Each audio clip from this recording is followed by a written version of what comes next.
Thank you for joining me today. It's Brian Gubernick, and welcome to the No Days Off podcast, where we believe that every single day brings a new opportunity to get better.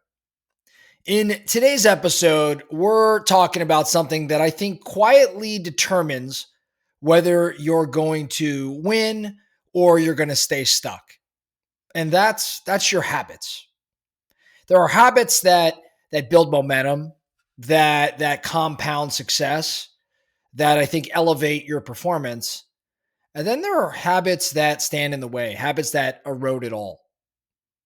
If you want to grow professionally, financially, personally, I don't think you need better goals per se. I think you need better systems, and habits are the foundation of your systems. I want to dive a little deeper into habits, the good ones, as well as the not so good ones, and how to capitalize on the ones that are great, as well as maybe get rid of some of the ones that are jeopardizing your success. So there are two types of habits. Every habit you have is either a performance multiplier, in my opinion, or it's a performance killer. Now, the multipliers, the performance multipliers, these are things like your morning workouts, your planning of the day the night before, the deep work that you do, the honest, the true feedback loops. These things create momentum. They help you stack wins. Now, the performance killers, these are the things like scrolling on your phone, drinking alcohol on weeknights, procrastinating on the hard conversations you have to have, skipping your follow-up. These things don't just waste time. They build what I would call identity erosion. They make you someone who kind of sort of tries, but doesn't necessarily get it done. Here's the key. I think your habits are actually the scoreboard of your identity. If you want to change your results, you got to change what you do every day. Kind of goes without saying. But you got to change what you do every day, especially what it is you're doing when no one else is watching.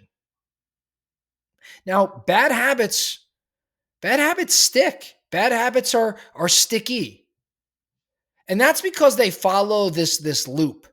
The loop that James Clear talked about and Charles Duhigg talked about in their respective books about the cue, routine, reward loop. That's specifically from Duhigg's Power of Habit book. Cue, routine, reward. So here's one for you. So cue might be that you feel stressed. The routine is because you feel stressed, now you grab your phone and you start to scroll Instagram. The reward is that you escape the discomfort. Cue, routine, reward. Now, that habit didn't stick because you're weak. It stuck because it works. It gives you relief. Even if it costs you your long-term progress, that cue, routine, reward did in fact achieve the objective. That's why it stuck. Again, it's not necessarily because you're weak. It's because that routine was effective.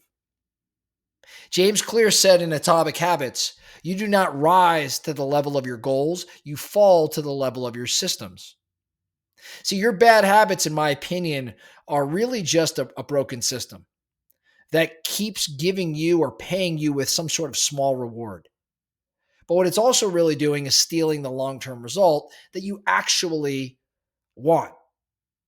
So I think it's really important that as entrepreneurs, as those striving to do great things, that we understand when we have bad habits, we can in fact break them. So how do we go about breaking bad habits? And I want you to take a moment right now to think around maybe a bad habit that you in fact have. Let's get that in our mind, and then we can work through this next part about how to break a bad habit with a real life example. Here's a 5-step system, okay? Number 1, you got to identify the loop. So what's the cue and what's the reward that I'm really getting? So an example would be, I eat junk food when I'm bored at night to feel comfort. So what's the cue? What's the reward I'm actually getting? Number 2 is to actually make it invisible. This is kind of funny. How do you do that? You remove the cue. If the phone's your problem, put the phone in another room. If it's snacking, don't keep snacks in your house. See, bad habits really thrive in these easy access environments. So you've got to remove the cue, make it invisible. Number 3, make it hard. Simply said, increase the friction. For example, log out of social media because there's some friction in having to log back in, or delete the app because there's friction in having to try to download it again. Put obstacles between you and the behavior. Even a short, like 5 or 10-second delay can actually break the loop. So make it hard. Number 4, replace the routine.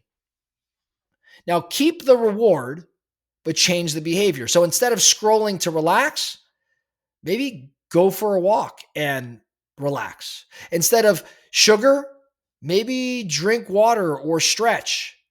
If you don't replace the habit with something that meets that need, then the habit's going to come right back. So you've got to replace the routine.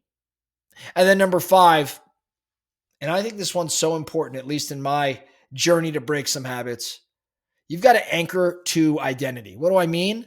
Start to say things like, I'm the type of person who, fill in the blank. I'm the type of person who follows through. I'm the type of person who doesn't skip workouts. I'm the type of person who has hard conversations. I'm the type of person who manages discomfort like a pro. So you're not just quitting a habit, you're becoming someone different. You're becoming someone new. And every time you choose better, you actually cast a vote for that new identity. So again, 5 steps. Number 1, identify the loop. Number 2, make it invisible by removing the cue. Number 3, make it hard.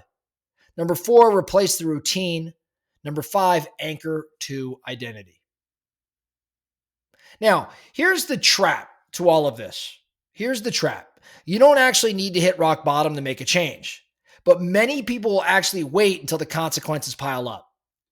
Maybe there's too many missed opportunities, or there's failed goals, or there's broken trust. They wait for those things before they act. I'm going to encourage everybody here at the No Days Off Nation, don't do that. Start paying attention to the small habit that's keeping you average. The one you've justified as, not a big deal.